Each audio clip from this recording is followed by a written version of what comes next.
Hello student, मैं Dharmpal sir आप सभी विद्यार्थियों को दी एजुकेशन जोन के यूट्यूब चैनल पर हार्दिक स्वागत करता हूं। आइए हम लोग जो है केमिस्ट्री के वीडियो को कंटिन्यू करते हैं। पिछला वीडियो में हम लोगों ने देखा था रेडॉक्स रिएक्शन के बारे में कि ऑक्सीकरण अभिक्रिया क्या होती है, अवकरण अभिक्रिया क्या होती है। इस पर मैंने आपको डिटेल से बताया था। आज हम लोग स्टार्ट करने जा रहे हैं दहन तथा ज्वाला। दहन तथा ज्वाला, आइए ध्यान से हम लोग समझेंगे कि दहन क्या होता है, ज्वाला क्या होता है, दहन किसे कहते हैं, ज्वाला किसे कहते हैं। इसको समझने से पहले यदि आप मेरे चैनल पर नए हैं तो बगल में दिखाई दे रहे लाल रंग का सब्सक्राइब बटन को प्रेस कर दीजिएगा, साथ ही साथ बेल आइकन को भी दबा दीजिएगा ताकि मेरा कोई भी नोटिफिकेशन आपके पास आसानी से पहुंच सके। तो आइए हम लोग स्टार्ट करते हैं दहन तथा ज्वाला। बोर्ड पे आइए सब लोग समझने का प्रयास करेंगे बाबू। दहन दहन तथा ज्वाला, दहन तथा ज्वाला अंग्रेजी में कहा जाता है कंबशन एंड फ्लेम।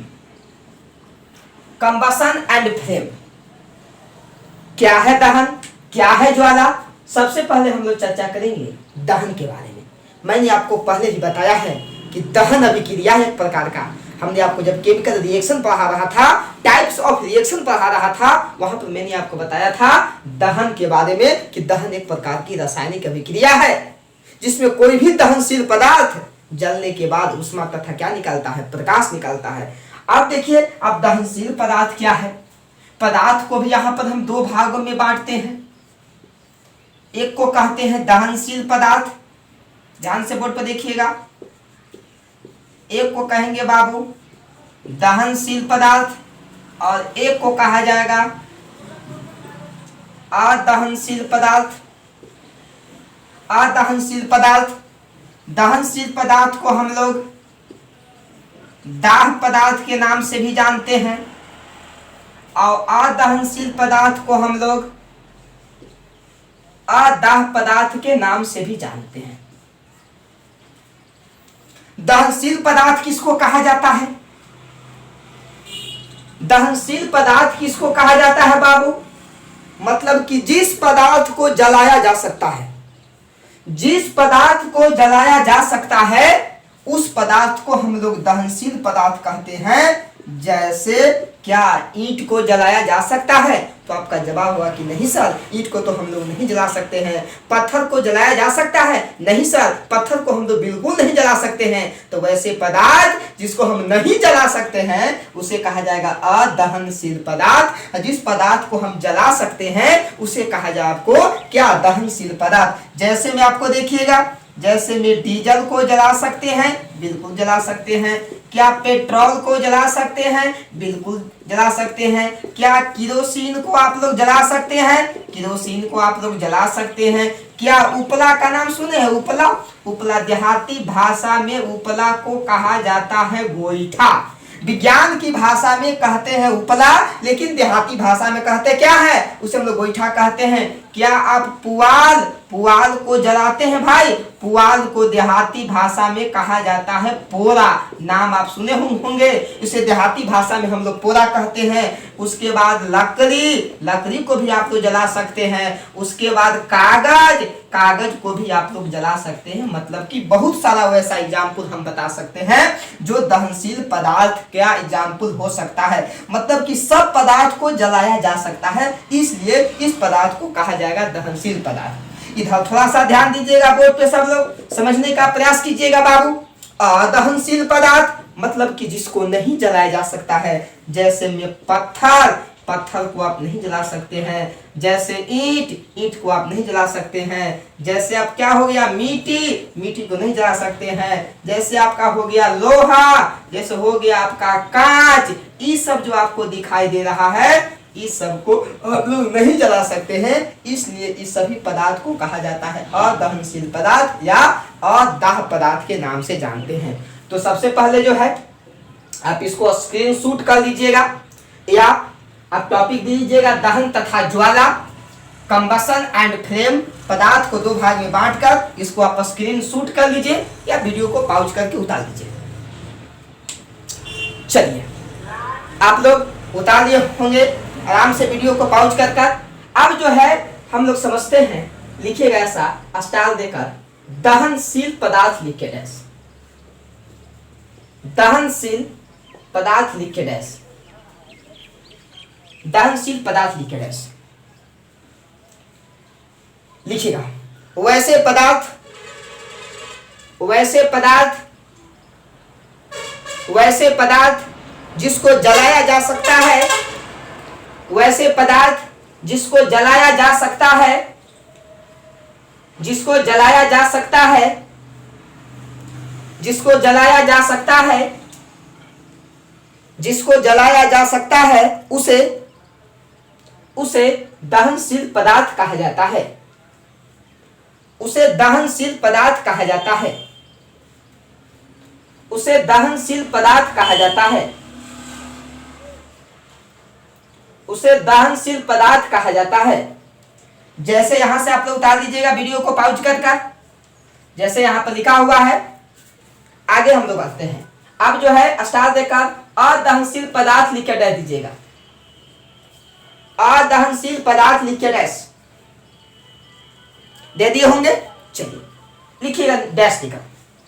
वैसे पदार्थ, वैसे पदार्थ, वैसे पदार्थ जिसे नहीं जलाया जा सकता है, जिसे नहीं जलाया जा सकता है, जिसे नहीं जलाया जा सकता है, नहीं जलाया जा सकता है, उसे अदहनशील पदार्थ कहा जाता है, उसे अदहनशील पदार्थ कहा जाता है, उसे अदहनशील पदार्थ कहा जाता है, अदहनशील पदार्थ कहा जाता है। जैसे यहां पर आपको लिखा हुआ है, इसको आप लोग नोट कर लीजिएगा। एग्जाम्पल में पत्थर, ईंट, मिट्टी, लोहा, कांच, ईटीसी। वीडियो को पॉज कर इसको आप आराम से उतार दीजिएगा। ये आपने समझा दहनशील पदार्थ क्या होता है और अदहनशील पदार्थ क्या होता है। बोर्ड पे थोड़ा सा ध्यान दीजिएगा सब लोग, बोर्ड पर ध्यान से समझिएगा बाबू। अब हम बताते हैं आपको कि दहन किसे कहते हैं। आप समझते हैं। नीचे जो है दहन लिख के रख दीजिएगा, दहन लिख के रख दीजिएगा। मैंने आपको पहले ही बताया है कि दहन एक प्रकार की रासायनिक अभिक्रिया है। अब जानते हैं दहन अभिक्रिया के बारे में आपने पढ़ा है। दहन एक प्रकार की रासायनिक अभिक्रिया है जिसमें कोई भी दहनशील पदार्थ जलने के बाद ऊष्मा तथा प्रकाश उत्सर्जित करता है। इसको हम लोग कहते हैं क्या? दहन। क्या कहते हैं बाबू? दहन। लिखिएगा, टॉपिक दीजिएगा दहन और दहन लिख के डैश दीजिएगा, दहन लिख के डैश दीजिएगा। वैसी अभिक्रिया, वैसी अभिक्रिया, वैसी अभिक्रिया जिसमें जिसमें कोई भी दहनशील पदार्थ, जिसमें कोई भी दहनशील पदार्थ, कोई भी दहनशील पदार्थ जलकर, कोई भी दहनशील पदार्थ जलकर जलकर ऊष्मा तथा प्रकाश उत्सर्जित करता है, जलकर ऊष्मा तथा प्रकाश उत्सर्जित करता है, ऊष्मा तथा प्रकाश उत्सर्जित करता है, ऊष्मा तथा प्रकाश उत्सर्जित करता है, उसे दहन कहा जाता है, उसे दहन कहा जाता है, उसे दहन कहा जाता है। जैसे मैंने आपको पहले बताया था कि कोयला को जब ऑक्सीजन की उपस्थिति में जलाइएगा या उसको गर्म कीजिएगा तब आपको बनेगा कार्बन डाइऑक्साइड गैस और साथ में आपका ऊष्मा भी निकलता है और साथ में आपका प्रकाश भी निकलता है। यदि आप मीथेन गैस है, नाम सुने होंगे मीथेन गैस का। मीथेन गैस को यदि आप ऑक्सीजन की उपस्थिति में जलाते हैं या गर्म करते हैं तब आपका जो है CO2 गैस का निर्माण होता है और जल का निर्माण होता है और साथ में आपका ऊष्मा भी निकलता है और साथ में आपका प्रकाश भी निकलता है। अब जैसे मान लिया जाए मैग्नीशियम के फीता को आप जलाइएगा ऑक्सीजन की उपस्थिति में, तब क्या होगा? इसमें जो है जलाने के बाद इसको जब गर्म कीजिएगा तो यहाँ पर आपका MgO का भी निर्माण होगा और यहाँ पर भी आपको जो है ऊष्मा का निर्माण होता है और प्रकाश निकलता है। यह प्रकाश चकाचौंध करने वाली प्रकाश होती है। ये सब जो है आपको दहन का एग्जाम्पल है कि दहन की क्रिया होगी तो उष्मा निकलेगा और प्रकाश निकलेगा। और दहन एक प्रकार की रासायनिक क्या है अभिक्रिया। इसको उतार दीजिए जल्दी।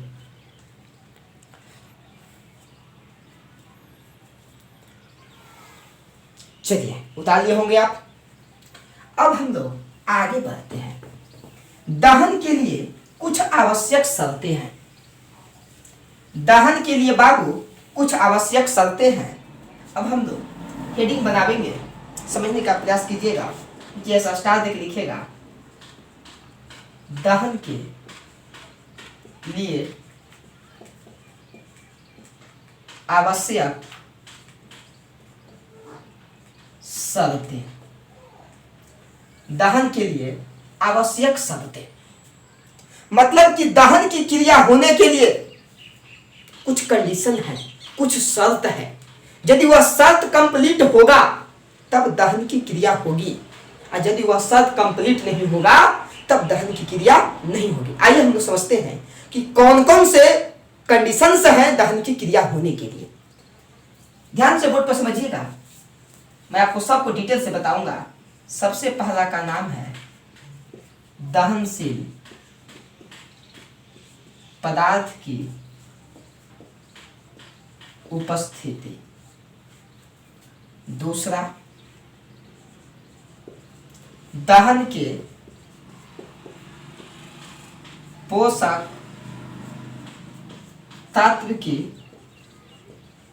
उपस्थिति। तीसरा है प्रज्वलन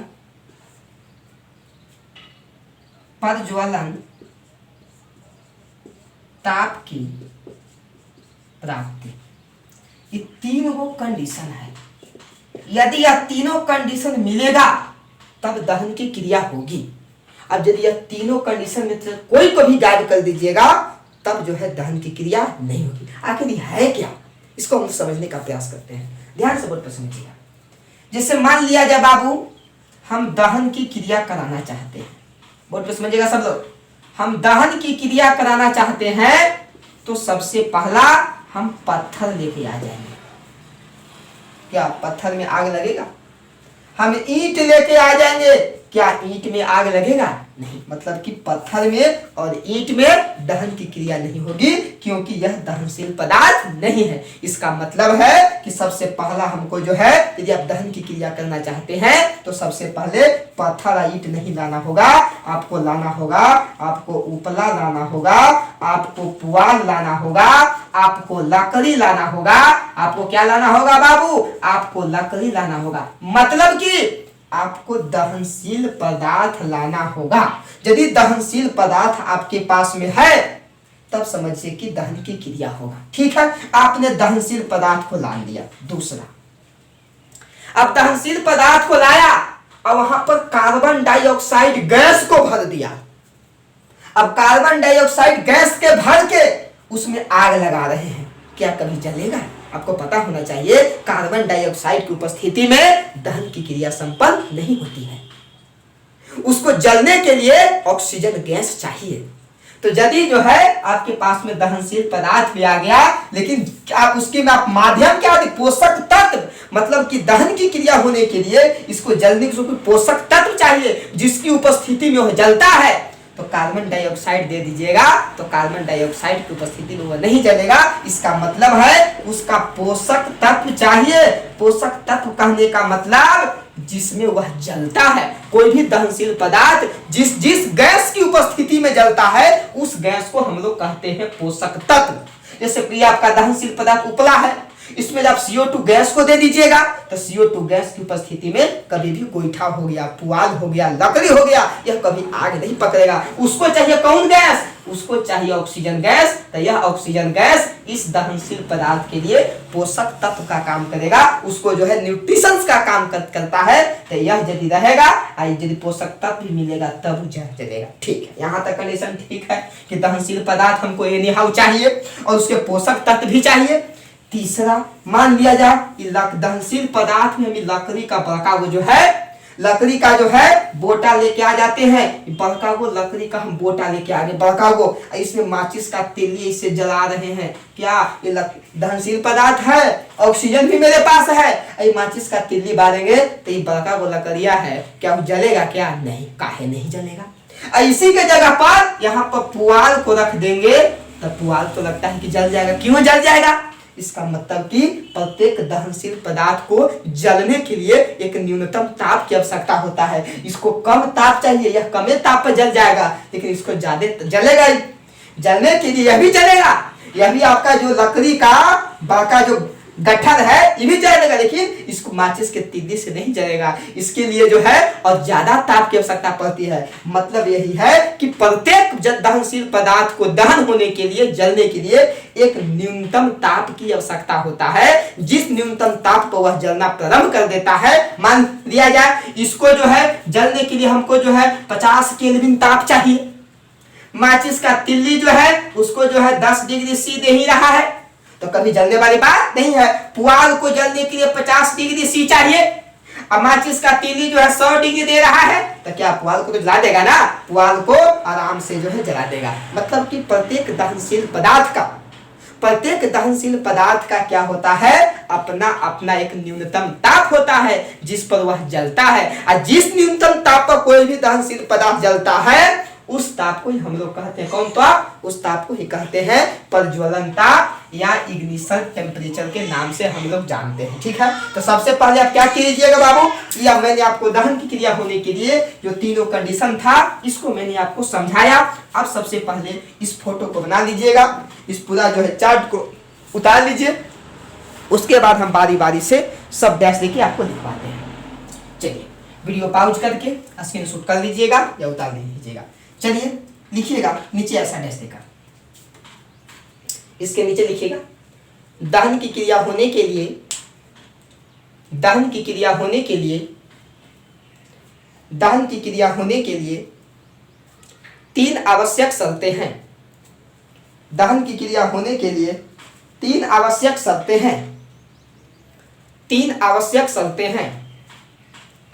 3 आवश्यक शर्तें हैं। कितने आवश्यक शर्तें हैं बाबू?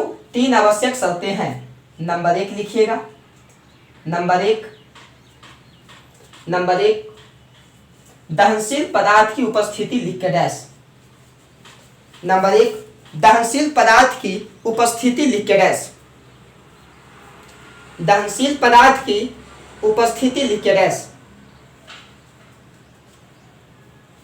ठीक है, लिख के डैश दिए, लिखिएगा दहनशील पदार्थ की उपस्थिति लिख के डैश। नंबर 1 में लिखिएगा दहन की क्रिया संपन्न कराने के लिए, दहन की क्रिया संपन्न कराने के लिए, संपन्न लिखने नहीं आवेगा तो बोर्ड पर देख लीजिएगा बाबू, लिख दिए हैं। दहन की क्रिया संपन्न कराने के लिए, दहन की क्रिया संपन्न कराने के लिए, संपन्न कराने के लिए दहनशील पदार्थ का होना, दहनशील पदार्थ का होना, दहनशील पदार्थ का होना अति आवश्यक है। दहनशील पदार्थ का होना अति आवश्यक है। दहनशील पदार्थ का होना अति आवश्यक है। आप समझ गए हैं? यदि दहनशील पदार्थ नहीं रहेगा तो वह दहन की क्रिया होवे नहीं करेगा, वह जलवे नहीं करेगा। दूसरा लिखिएगा, दूसरा दहन के पोषक तत्व की उपस्थिति, दहन के पोषक तत्व की उपस्थिति, दहन के पोषक तत्व की उपस्थिति लिखे डैश। दहन के पोषक तत्व की उपस्थिति लिखे डैश, लिखिएगा दहन की क्रिया संपन्न होने के लिए, दहन की क्रिया संपन्न होने के लिए, दहन की क्रिया संपन्न होने के लिए, दहन की क्रिया संपन्न होने के लिए, संपन्न होने के लिए दहन के पोषक तत्व का, दहन के पोषक तत्व का, दहन के पोषक तत्व का होना अति आवश्यक है। दहन के पोषक तत्व का होना अति आवश्यक है। दहन के पोषक तत्व का होना अति आवश्यक है। दहन के पोषक तत्व का होना अति आवश्यक है। नीचे थोड़ा सा डैश देके लिखिएगा, इसी में ही नीचे थोड़ा सा डैश देके लिखिएगा।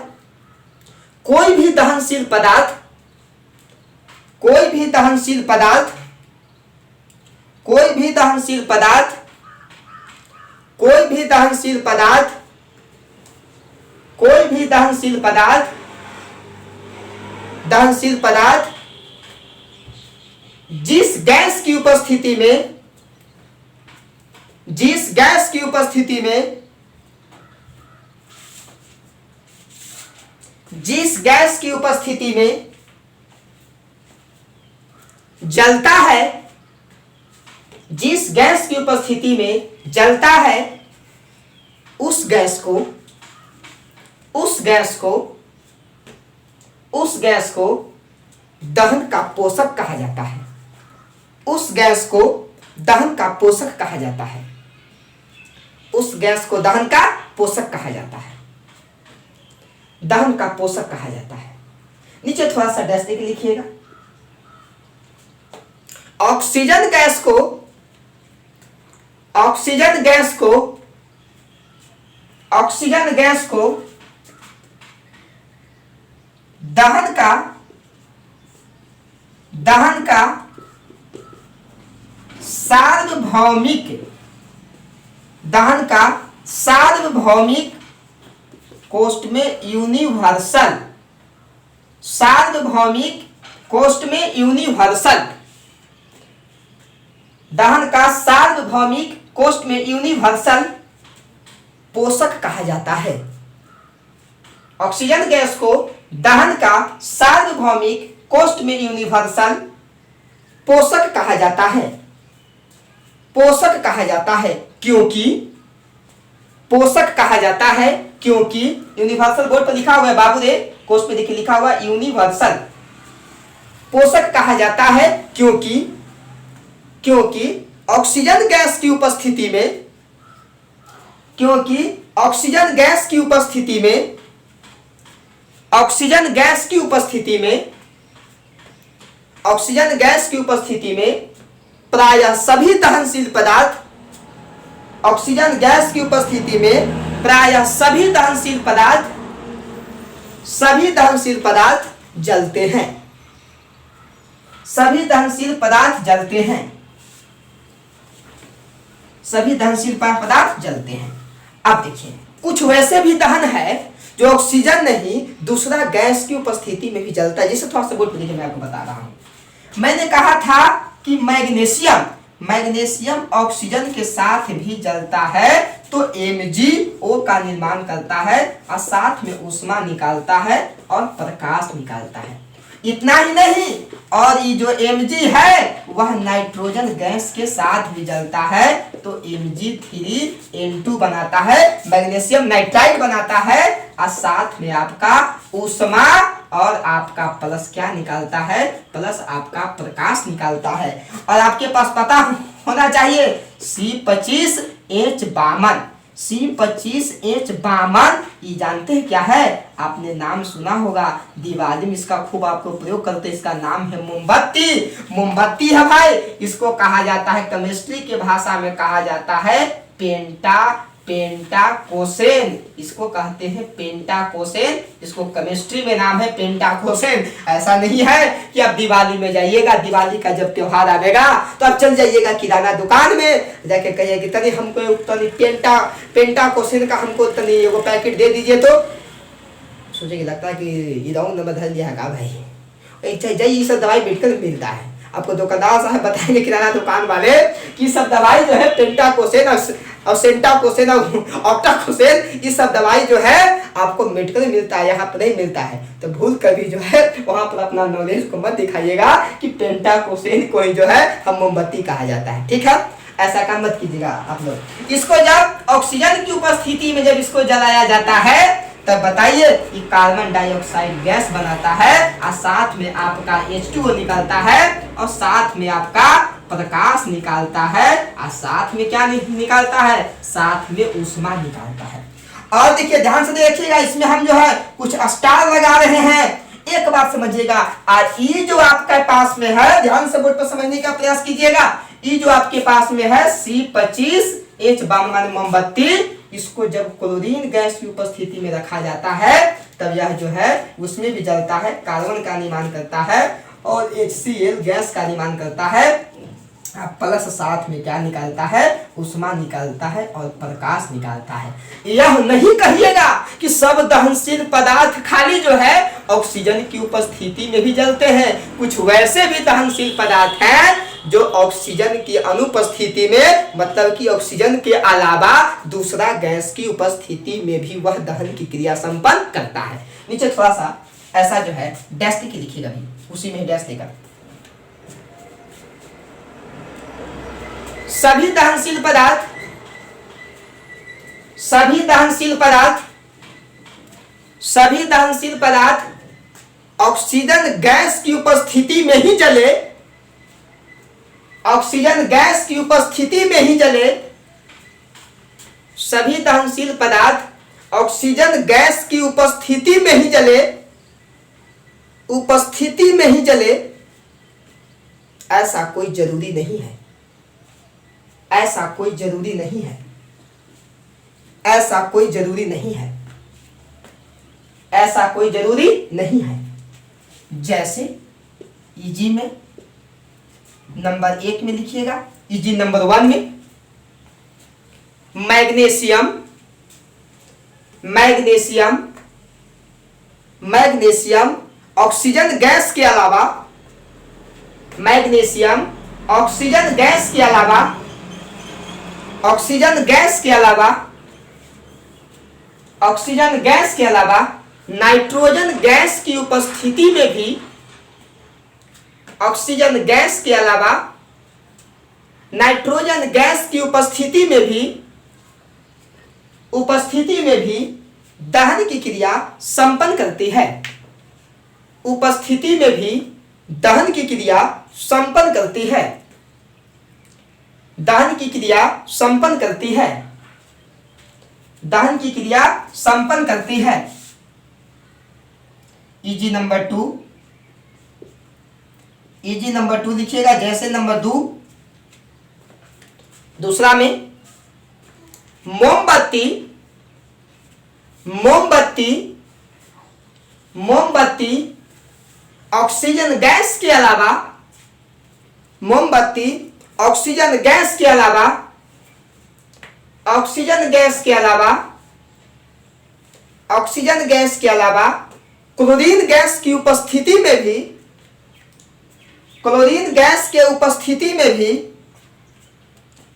क्लोरीन गैस की उपस्थिति में भी, उपस्थिति में भी दहन की क्रिया, उपस्थिति में भी दहन की क्रिया संपन्न करती है, दहन की क्रिया संपन्न करती है। इसको थोड़ा सा आप लोग दोनों को उतार लीजिएगा। यहाँ पे दिखाया गया है मैग्नीशियम का ऑक्सीजन के साथ भी और नाइट्रोजन गैस के साथ भी, आपका यहाँ पर क्या है जी, मोमबत्ती का आपका ऑक्सीजन गैस के साथ भी, और यहाँ पर है बाबू, यहाँ पर देखिएगा क्लोरीन गैस के साथ भी। तो उतार दीजिए इसको, रिएक्शन को, वीडियो को पॉज कर दीजिएगा, पॉज कर जल्द उतार दीजिएगा। चलिए पॉज कर लिए होंगे, उतार दिए होंगे। ये था बाबू आपका दूसरा के बारे में मैंने बताया, दहन के पोषक तत्व के बारे में। आप ध्यान से समझिएगा, जब तक आप समझिएगा नहीं तब तक कितना याद कीजिएगा, याद होने की बात है, समझ के रखिएगा। आइए तीसरा है बाबू, तीसरा लिखिएगा ज्वलन ताप की प्राप्ति, ज्वलन ताप की प्राप्ति। पहला ये दहनशील पदार्थ की उपस्थिति, दूसरा दहन के पोषक तत्व की प्राप्ति, और तीसरा है प्रज्वलन ताप की प्राप्ति। प्रज्वलन ताप की प्राप्ति मैंने बताया था कि जब तक उसको एक न्यूनतम ताप नहीं मिलेगा तब तक वह जलने वाली बात नहीं है। आपको पता होना चाहिए थोड़ा सा। कभी कभी आपके घर में मम्मी आपको गोईठा, देखे होंगे, गोईठा पर से यदि जिनके घर में खाना बनता है, उपला पर, गोईठा पर, जिनके घर में यदि गोईठा से खाना बनता है चूल्हा पर, वो अपने माँ को देखते होंगे, अपनी मम्मी को देखते होंगे क्या कि गोईठा पर पहले जो है किरासन तेल को उझाल देते हैं, तब माचिस का तिल्ली बालते हैं। वाह वाह, आपकी माँ भी बहुत अच्छा साइंटिस्ट है, उनको जानकारी है कि यदि हम माचिस की तिल्ली खाली गोईठा में मारेंगे तो गोईठा नहीं लहरेगा, लेकिन उनको जानकारी है कि गोईठा का ज्वलन ताप लगता है कि ज्यादा होता है और किरासन तेल का ज्वलन ताप कम होता है। वो मारते हैं माचिस का तिल्ली, क्योंकि किरासन तेल का ज्वलन ताप कम होने के कारण किरासन तेल भस्म आग पकड़ लेता है, और वह किरासन तेल जब जलने लगता है तो उसके ताप से आपका गोईठा भी आग पकड़ लेता है। माचिस की तीली में उतना ताकत नहीं था वह जो है गोईठा को जो है जला सके, लेकिन माचिस के तीली में उतना तो ताकत था कि वह जो है किरासन तेल को जला सके। और किरासन तेल जब जल गया तो किरासन तेल में उतना ताकत है कि वह जो है आपको गोईठा को जला दिया। मतलब हम यह भी कह सकते हैं कि माचिस का तीली जो है गोईठा को नहीं जलाया, वह किरासन तेल को जलाया है। आपके घर में ऐसा काम होता होगा तो जलने के लिए एक न्यूनतम ताप की आवश्यकता होती है। ठीक है, आप समझ रहे हैं बात को। लिखिएगा तीसरा में प्रज्वलन ताप की प्राप्ति, लिख के डैश दीजिएगा।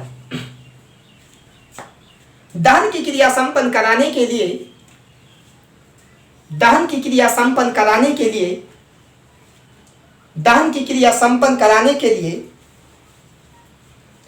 संपन्न कराने के लिए संपन्न कराने के लिए प्रज्वलन ताप की प्रज्वलन ताप की प्रज्वलन ताप की प्राप्ति प्रज्वलन ताप की प्राप्ति अति आवश्यक है। प्रज्वलन ताप की प्राप्ति अति आवश्यक है। ध्यान दीजिए बोर्ड पर, प्रज्वलन ताप की प्राप्ति अति आवश्यक है। अब आपके मन में होगा कि प्रज्वलन ताप किसे कहते हैं। आप नीचे जो है प्रज्वलन ताप, या इसे हम लोग खाली ज्वलन ताप भी कहते हैं। अंग्रेजी में कहा जाता है इग्निशन टेम्परेचर। Ignition temperature. देखिए जब तक आपके पास में जानकारी नहीं रहेगा ना तो आप नहीं सीख सकते हैं। आपको सुनना पड़ेगा, मेरी बात को ध्यान देना पड़ेगा, एकदम गौर से बर्दाश्त करके बैठना होगा एकदम, तब कुछ आपको नॉलेज होगा।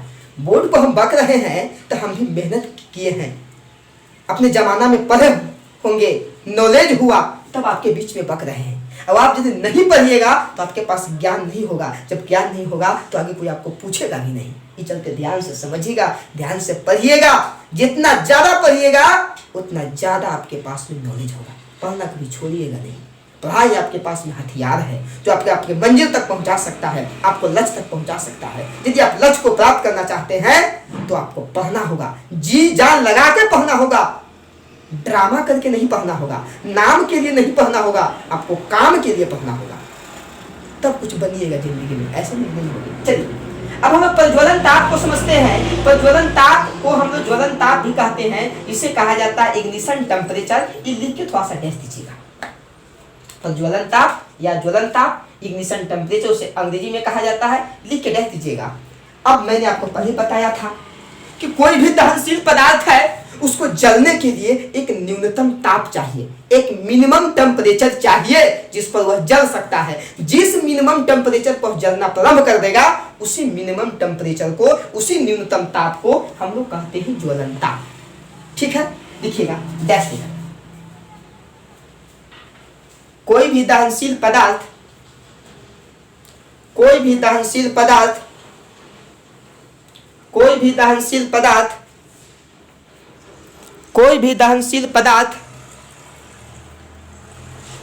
जिस न्यूनतम ताप पर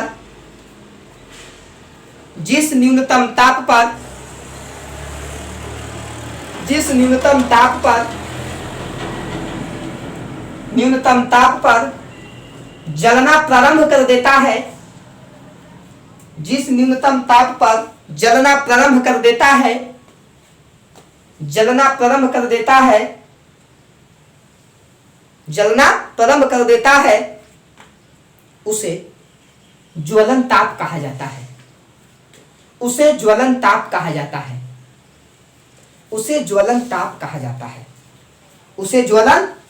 जाता है। अब आपके मन में सवाल होगा कि क्या सभी दहनशील पदार्थ का ज्वलन ताप समान होते हैं? नहीं, सभी दहनशील पदार्थ का ज्वलन ताप भिन्न भिन्न होते हैं। कुछ का ज्वलन ताप कम होगा तो कुछ का ज्वलन ताप क्या होगा, ज्यादा होगा। जिसका ज्वलन ताप कम होगा वह कम ही ताप पर आग पकड़ लेगा, जिसका ज्वलन ताप ज्यादा होगा वह ज्यादा ताप पर आग पकड़ेगा। नीचे थोड़ा सा ऐसा आप डैश देके लिखिएगा।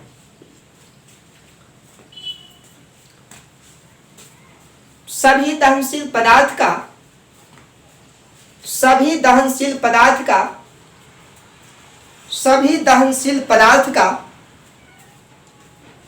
सभी दहनशील पदार्थ का ज्वलन ताप भिन्न भिन्न होता है। सभी दहनशील पदार्थ का ज्वलन ताप भिन्न भिन्न होता है। ज्वलन ताप भिन्न भिन्न होता है माने अलग अलग होता है, भिन्न भिन्न होता है, भिन्न भिन्न होता है, भिन्न भिन्न होता है। ठीक है, एक बात मैं आपसे पूछ रहा हूं, आप जवाब दीजिएगा। आपको चुनने के लिए कहा जाए, ये आपका पेट्रोल है, ध्यान से बोर्ड पर देखिएगा, ये पेट्रोल है, ये आपका डीजल है। आप ही बताइए कौन जल्दी आग पकड़ेगा, पेट्रोल की डीजल? तो आपका जवाब तो भनाक में आएगा कि सर पेट्रोल जल्दी लहक जाता है, डीजल जो है थोड़ा सा टाइम लगेगा। इसका मतलब कि जल्दी लहक गया, इसका मतलब कि कम ही ताप पर यह जो है आग पकड़ लिया, इसके में है कुछ ज्यादा ताप पड़ेगा। इसका मतलब कि इसका ज्वलन ताप कम है और इसका ज्वलन ताप क्या है, ज्यादा है। आपसे कोई सवाल पूछ दे कि पेट्रोल डीजल की अपेक्षा, सवाल बना के पूछ सकता है। आप इसको नोट नहीं कीजिएगा, समझने वाली कॉन्सेप्ट से है। पेट्रोल डीजल की अपेक्षा जल्द आग पकड़ लेता है, क्यों? पेट्रोल डीजल की अपेक्षा जल्द आग पकड़ लेता है, क्यों? तब जवाब दीजिएगा कि क्योंकि डीजल का ज्वलन ताप कम होता है और नहीं, पेट्रोल का ज्वलन ताप कम होता है, पेट्रोल का ज्वलन ताप कम होता है और डीजल का ज्वलन ताप क्या होता है, ज्यादा होता है। इसलिए यह जल्दी आग पकड़ लेता है या देर से पकड़ता है। यदि आपसे पूछ सकता है उपला, आप पुआल, ऐसे कह देगा आपको कि उपला की अपेक्षा पुआल आग जल्दी पकड़ ले। पुआल मैंने पोरा, आप देखे ना जो खेत में धान होता है, धान को हम लोग डालते हैं, नेवारी बांधते हैं, उसको फिर दमाही करते हैं, वहां से पुआल निकलता है। तो उपला की अपेक्षा पुआल आग जल्दी पकड़ लेता है, क्यों? आप माचिस का तीली मारिएगा, पहले उपला लहकेगा कि पहले पुआल, पुआल, क्योंकि इसका जो है ज्वलन ताप क्या होता है, कम होता है और इसका ज्वलन ताप क्या क्या होता है, ज्यादा होता है। यहाँ से भी सवाल आपको देगा, यहाँ से आप आराम से सवाल का जवाब दे सकते हैं। इसको सवाल लिखाने वाला नहीं है, ये आपको समझने वाला है। या लिखना चाहिएगा तो मैं आपको दिखा दे रहा हूँ। सवाल लिखिएगा, एक सवाल लिखिएगा। उपला की अपेक्षा पुआल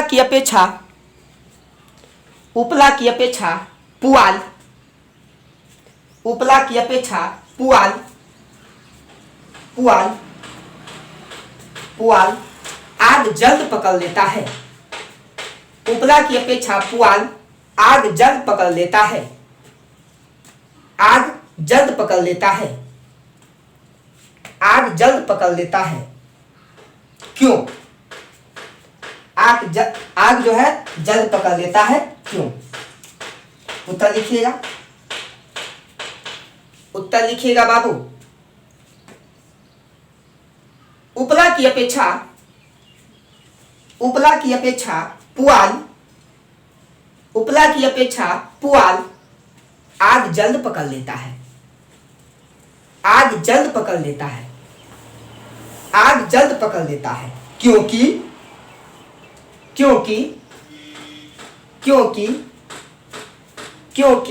उपला की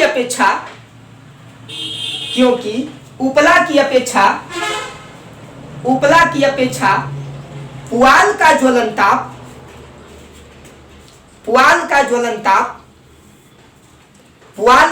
ताप क्या होता है, कम होता है। पुआल का ज्वलन ताप कम होता है, पुआल का ज्वलन ताप कम होता है। ठीक है, नीचे थोड़ा सा डैश देके लिखिएगा। जिस पदार्थ का ज्वलन ताप कम होता है, जिस पदार्थ का ज्वलन ताप कम होता है, जिस पदार्थ का ज्वलन ताप कम होता है, जिस पदार्थ का ज्वलन ताप कम होता है, वह आग जल्द पकड़ लेता है। जिस पदार्थ का ज्वलन ताप कम होता है, वह आग जल्द पकड़ लेता है, वह आग जल्द पकड़ लेता है, जल्द पकड़ लेता है। तथा जिस पदार्थ का ज्वलन ताप जिस पदार्थ का ज्वलन ताप अधिक होता है, जिस पदार्थ का ज्वलन ताप अधिक होता है, वह आग देर से पकड़ता है, वह आग देर से पकड़ता है, वह आग देर से पकड़ता है। एक बात मैं आपसे पूछ रहा हूं, थोड़ा सा गौर से बोल के समझिएगा। यह मेरा पोरा है, मतलब पुआल है, माचिस का तीली मारी जल गया, लेकिन अब इस पर हम पानी में भिगा दिए हैं।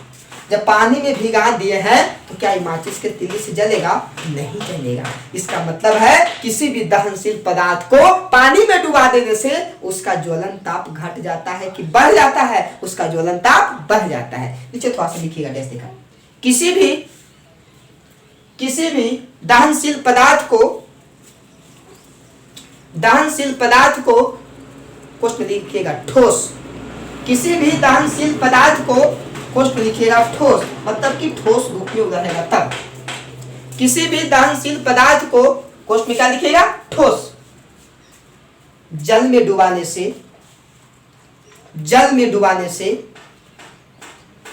डुबाने से उसका ज्वलन ताप बढ़ जाता है। जल में डुबाने से उसका ज्वलन ताप बढ़ जाता है। जल में डुबाने से उसका ज्वलन ताप बढ़ जाता है। हम इसको ऐसे भी कह सकते हैं, कोई भी जो है दहनशील पदार्थ है, ठोस दहनशील पदार्थ है, उसमें नमी आ गया, उसमें पानी आ गया, उसमें कुछ आर्द्रता आ गया, तो कहेंगे कि आर्द्रता आने के वजह से आप घर में देखते हैं एक गोईठा सूखा हुआ है और एक गोईठा ओदा है, बोलते हैं कि ओदा है। ओदा मतलब उसको हम लोग क्या कहते हैं देहात में, चूल्हा पे उसको अदाहते हैं कि अदाह बोले तनी, इसको अदाह दो, क्योंकि यह जो गोईठा अभी है ये क्या है? अदाह है। अदाह कहने का मतलब अभी यह जलने वाला नहीं है, तो चूल्हा पे उसको अदाह दिया जाता है, तब वो सूख कर दाह में बदल जाता है। मतलब कि वह गोईठा नमी युक्त था, आर्द्रता युक्त था, इसलिए जो था क्या था? अदाह था, लेकिन जब सूख गया तो क्या हो गया? दाह हो गया। ठीक है, ये बाबू आपने समझा। सिर्फ मैंने आपको दहन के बारे में आज बताया, डिटेल से बताया। आगे हम लोग अगले वीडियो में काम करेंगे ज्वाला के ऊपर कि ज्वाला क्या होता है। ठीक है, यदि मेरा वीडियो आप लोग को अच्छा लगा होगा तो आप इसको जरूर से जरूर लाइक कीजिएगा, आप शेयर कीजिएगा और सब्सक्राइब कीजिएगा। धन्यवाद।